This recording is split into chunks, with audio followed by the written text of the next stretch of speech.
एक ऐसा देश जहां शादी के लिए लड़कियों का किया जाता है अपहरण।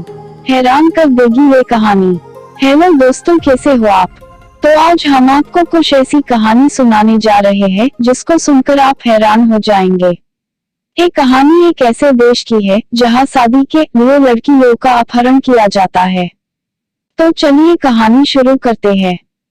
इंडोनेशिया के अधिकारी सुदूर द्वीप सुंबा में प्रचलित एक विवादित प्रथा को खत्म करने की कोशिशों में जुट गए हैं। यह प्रथा दुल्हनों के अपहरण की है। महिलाओं के अपहरण करने के वीडियो सामने आने के बाद इस गतिविधि पर लगाम लगाने की एक राष्ट्रीय बहस शुरू हो गई है। कहानी की शुरुआत एक सित्रा नाम की लड़की से होती है। सित्रा, सुरक्षा के लिहाज से नाम बदल दिया गया है। सित्रा ने सोचा था कि यह महज एक कामकाज से जुड़ी हुई मीटिंग होगी। सरकारी अधिकारी होने का दावा करने वाले दो पुरुष सित्रा के एक एजेंसी के लिए चलाए गए एक प्रोजेक्ट के बजट के बारे में जानकारी लेना चाहते थे। उस वक्त 28 साल की सित्रा अकेले जाने को लेकर थोड़ा सा हिचकिचा रही थी, लेकिन वह अपने काम को दिखाना भी चाहती थी। ऐसे में अपनी चिंताओं को दरकिनार करते हुए वह उनके साथ चल पड़ी। 1 घंटे बाद उन लोगों ने बताया कि मीटिंग एक दूसरी लोकेशन पर चल रही है। उन्होंने सित्रा को उनकी कार में साथ चलने के लिए कहा। सित्रा ने कहा कि वे अपनी मोटरबाइक पर चलेंगी। उन्होंने जैसे ही अपनी बाइक की चाबियां लगाईं, अचानक से लोगों का एक दूसरा समूह आ गया और उन्होंने सित्रा को पकड़ लिया। वो बताती हैं, मैं रात चला रही थी और जोर से चिल्ला रही थी, लेकिन उन्होंने मुझे कार में पटक दिया। मैं लाचार थी। कार के अंदर 2 लोगों ने मुझे नीचे गिरा रखा था। मुझे पता था कि ये क्या हो रहा है। उन्हें शादी के लिए अगवा कर लिया गया था। दुल्हनों के अपहरण या काविन टांगकोप सुंबा की एक विवादास्पद प्रथा है। इस प्रथा का जन्म कहाँ हुआ, इसको लेकर भी विवाद है। इस प्रथा में महिलाओं को शादी करने के इच्छुक पुरुष के परिवार वाले या दोस्त बलपूर्वक उठा लेते हैं। महिला अधिकार समूह की लंबे वक्त से मांग रही है कि इस कुरीति पर रोक लगाई जाए। इसके बावजूद सुंबा के कुछ हिस्सों में यह अभी भी जारी है। सुंबा इंडोनेशिया का एक द्वीप है, लेकिन 2 महिलाओं के अपहरण की घटना वीडियो में कैद होने और इनके सोशल मीडिया पर बड़े पैमाने पर फैलने के बाद केंद्र सरकार हरकत में आ गई है और अब इस पर सख्ती से लगाम लगाई जा रही है। कहानी में आगे बढ़ते हैं। 0। सित्रा को ऐसा लग रहा था जैसे मैं मर रही हूँ। कार के अंदर सित्रा अपने बॉयफ्रेंड और माता पिता को मैसेज करने में कामयाब रही। जिस घर में सित्रा को ले जाया गया था वह उसके पिता के एक दूर के रिश्तेदारों का था। वो बताती हैं, वहाँ पर कई लोग इंतजार कर रहे थे। जैसे ही मैं वहाँ पहुँची, उन्होंने गाना शुरू कर दिया और शादी के कार्यक्रम शुरू कर दिए गए।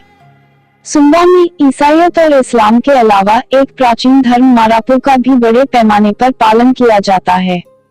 दुनिया को संतुलन में रखने के लिए इसमें आत्माओं को परंपराओं और बलियों के जरिए खुश किया जाता है।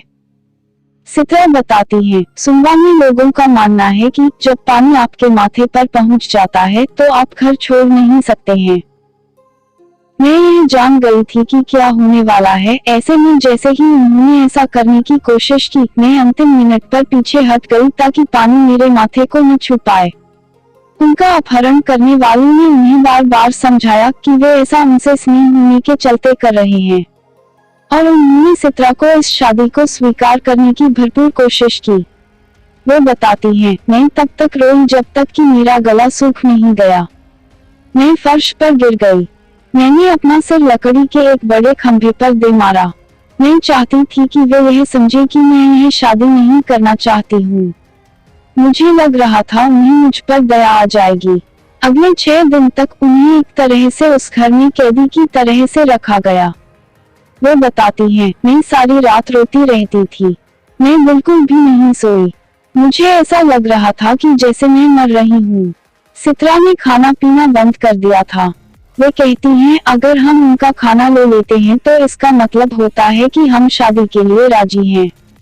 उनकी बहन ने उन तक चुपके से पानी और खाना पहुंचाया।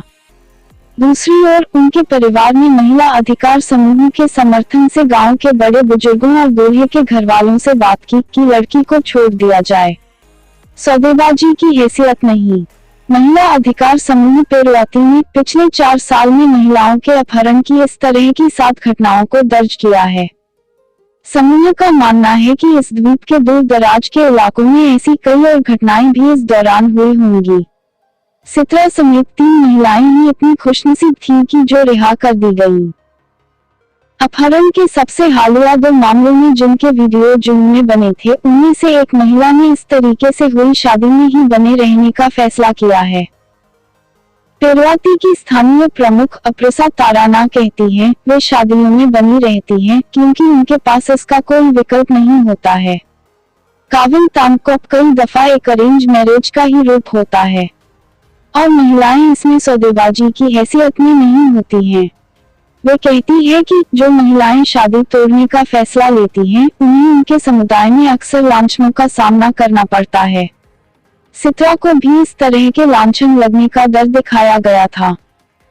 इस मुश्किल हालात से निकलने के 3 साल बाद वे कहती हैं, ईश्वर का शुक्रिया है कि मेरी शादी मेरे बॉयफ्रेंड से हो गई है और हमारा 1 साल का बच्चा भी है। इस कुरीति को खत्म करने के वादे। स्थानीय इतिहासकार और बुजुर्ग फ्रांस वोरा हेबी कहते हैं कि यह कुरीति सुंबा की समृद्ध सांस्कृतिक परंपराओं का हिस्सा नहीं है। वे कहते हैं कि इसका इस्तेमाल लोग करते हैं ताकि वे बिना किसी दुष्परिणाम के महिलाओं को बलपूर्वक शादी कर सकें।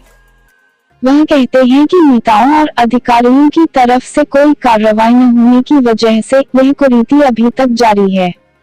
वे कहते हैं, इसके लिए कोई कानून नहीं बना है। कुछ दफा केवल सामाजिक दंड मिलता है, लेकिन इसे रोकने के लिए कोई कानूनी या सांस्कृतिक प्रावधान नहीं है। देश में शुरू हुई बहस के बाद स्थानीय नेताओं ने एक संयुक्त घोषणा पर दस्तखत किए हैं और इस प्रथा को खारिज करने की बात की है। महिला सशक्तिकरण मंत्री बिंटान पुष्पयोगा राजधानी जकार्ता से सुंबा इस मौके पर पहुंची थी। इस इवेंट के बाद उन्होंने कहा, हमने धार्मिक नेताओं से सुना है कि अपहरण करके शादियां करने की यह कुरीति सुंबा की परंपराओं का हिस्सा नहीं है। उन्होंने वादा किया है कि यह घोषणा इस गतिविधि को खत्म करने की सरकार की बड़ी कोशिशों की एक शुरुआत है। वह इस कुरीति को महिलाओं के खिलाफ हिंसा मानती हैं। राइट्स ग्रुप्स ने भी इस कदम का स्वागत किया है, लेकिन वे इसे एक लंबे सफर की दिशा में उठाया गया पहला कदम भर मानते हैं।